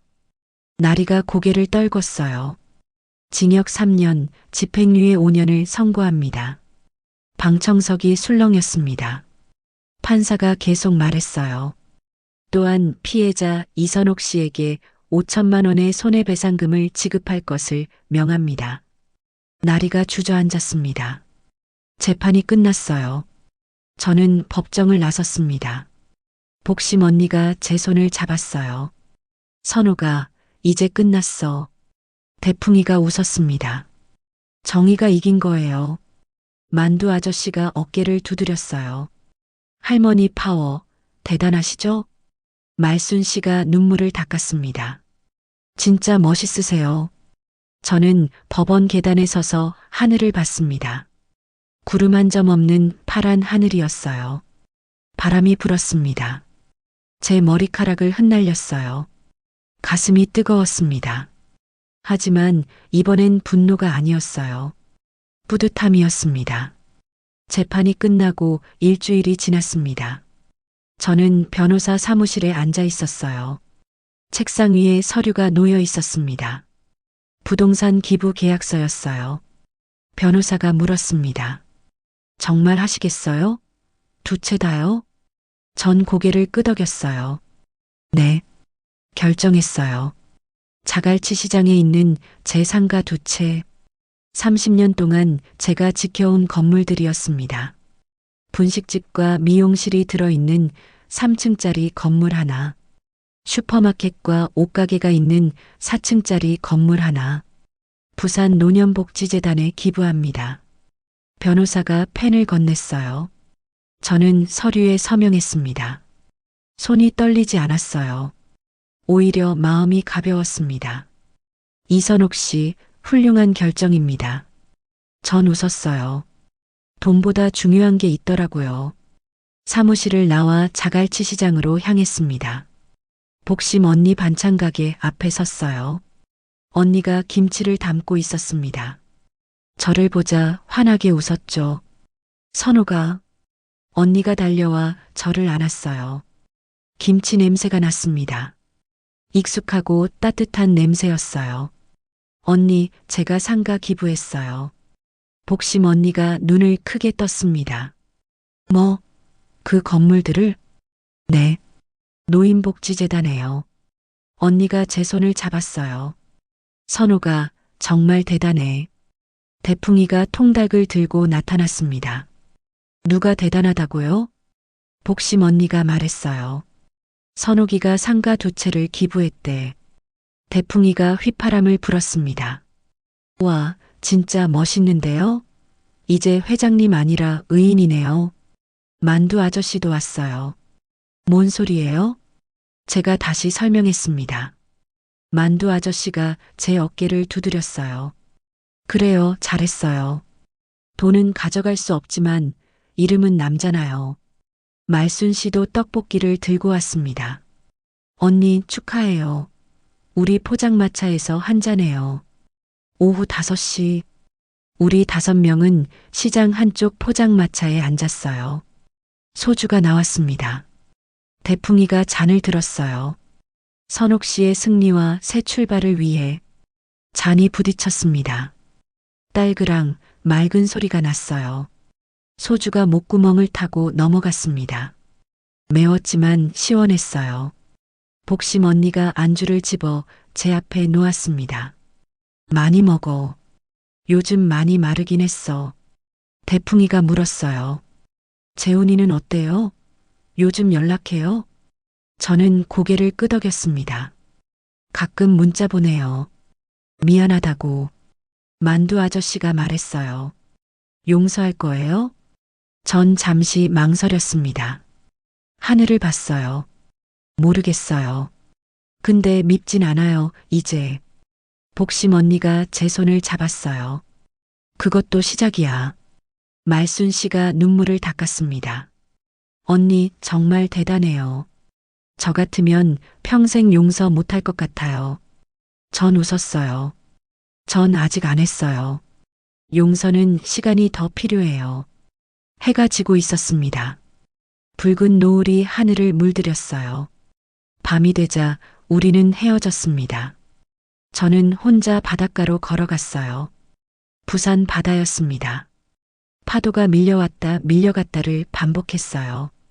저는 신발을 벗었습니다. 맨발로 모래를 밟았어요. 차가운 모래가 발가락 사이로 스며들었습니다.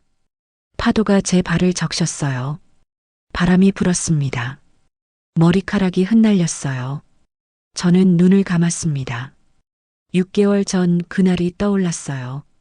상견례 날, 나리의 차가운 손, 마트에서 쏟아진 모욕, 병실에서의 결심, 증거를 모으던 날들, 결혼식장에서 쏟아진 와인, 그 모든 순간들이 파노라마처럼 지나갔습니다. 눈을 떴어요. 수평선 너머로 달이 떠오르고 있었습니다. 그 와인 한 잔, 혼잣말이 입 밖으로 나왔어요. 그 와인 한 잔 덕분에 제 인생을 되찾았어요. 목소리가 파도 소리에 섞여 사라졌습니다. 누군가 뒤에서 저를 불렀어요. 엄마. 돌아봤습니다. 재훈이가 서 있었어요. 아들이 천천히 다가왔습니다.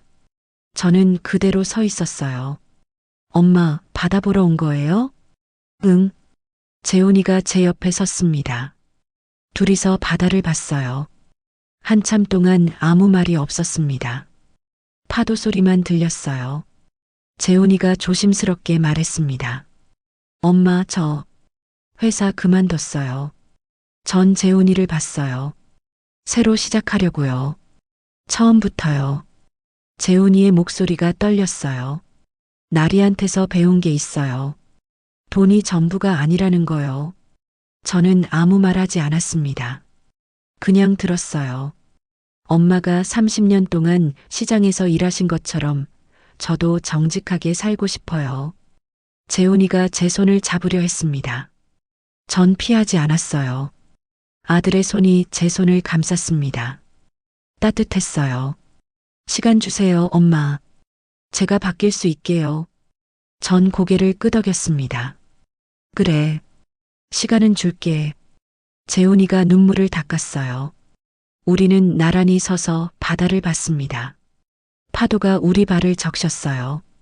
바람이 두 사람의 머리카락을 흩날렸습니다. 멀리서 배 한 척이 지나갔어요. 불빛이 반짝였습니다.